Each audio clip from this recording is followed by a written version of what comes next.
கருடனின் நிழல் நாவலின் அத்தியாயம் 2 தொடர்கிறது. இதோ கேட்டு மகிழுங்கள். அந்தச் சம்பவத்திற்குப் பிறகு 3 நாட்கள் ஓடிவிட்டன. கதிரின் நினைவலைகள் ஆதிராவின் மனதை விட்டு அகலவே இல்லை. ஒரு சாதாரண மெக்கானிக்கிடம் அத்தனை பெரிய வீரமா? அவனது கண்கள் அடிதடிக்குப் பின்னும் அவளிடம் காட்டிய அந்த மென்மை ஆதிராவை ஏதோ செய்தது. அவள் சும்மா இருக்கவில்லை. விசாரித்துக் கொண்டு கோயம்புத்தூரின் அந்த ஸ்ரீ மூகாம்பிகா கார் கேரேஜ் வாசலில் தன் ஸ்கூட்டரை நிறுத்தினாள். கதிர் அப்போதுதான் ஒரு காரின் இன்ஜின் வேலையை முடித்துவிட்டு கைகளில் இருந்த ஆயில் கரையை சோப்பு போட்டு கழுவிக் கொண்டிருந்தான்.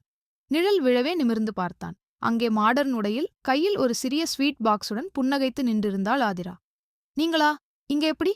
என்று ஆச்சரியமாக கேட்டான் கதிர். ஏன் வரக்கூடாதா? அன்னைக்கு என்னை அத்தனை பெரிய ஆபத்துல இருந்து காப்பாத்துனீங்க. தேங்க்ஸ் சொல்லக்கூட வரமாட்டேனா? இந்தாங்க, ஸ்வீட் சாப்பிடுங்க என்று பாக்ஸை நீட்டினாள்.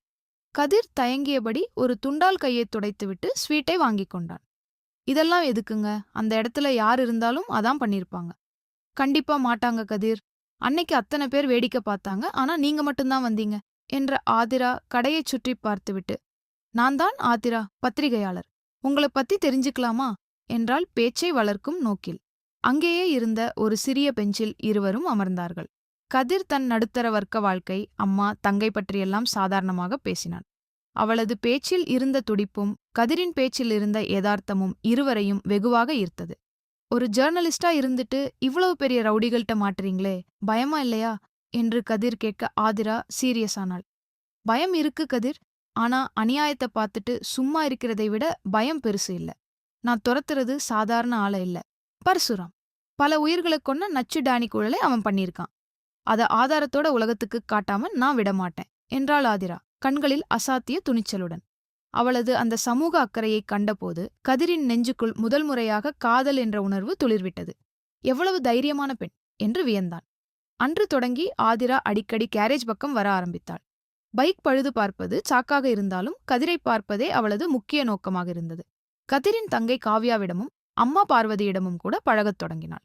அதே நேரத்தில் சென்னை பரசுராமின் தலைமை அலுவலகம். ஆடம்பரமான அந்த கார்ப்பரேட் அறையில் ஏசி சத்தம் மட்டுமே கேட்டுக்கொண்டிருந்தது. பெரிய சுழல் நாற்காலியில் கைகளில் விலை உயர்ந்த சுருட்டுடன் அமர்ந்திருந்தான் பரசுராம்.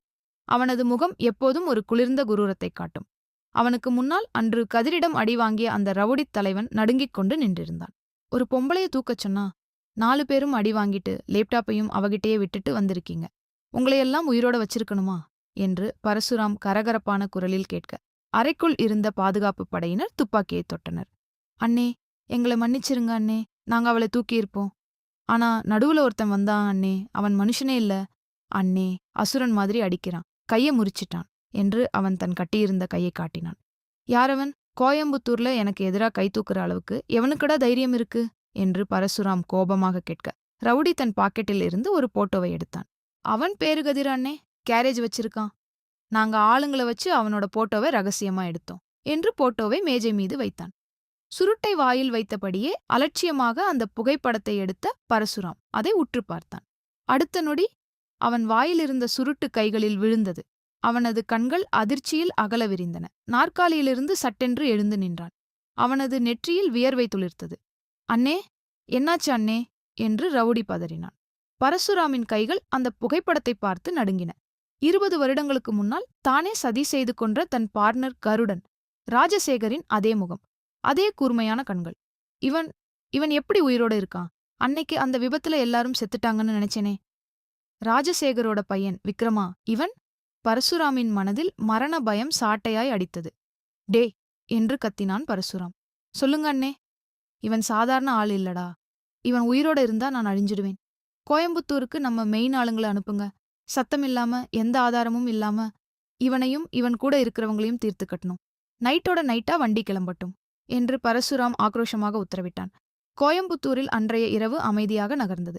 கதிர் தன் வீட்டின் மொட்டை மாடியில் நின்று நிலவை பார்த்துக் கொண்டிருந்தான். அவனது மொபைல் போன் ஒலித்தது. ஆதிராதான். ஹலோ கதிர், தூங்கிட்டீங்களா என்று மெல்லிய குரலில் கேட்டாள். இல்ல ஆதிரா, மாடியில தான் இருக்கேன். என்ன இந்த நேரத்துல போன்? இல்ல, சும்மாதான்.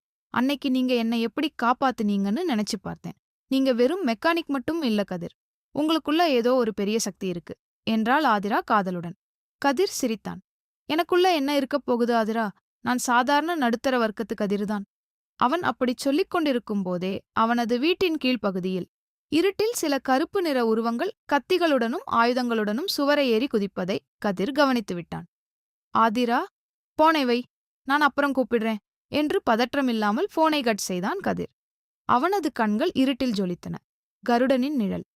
தொடரின் அடுத்த அத்தியாயம் தொடரும்.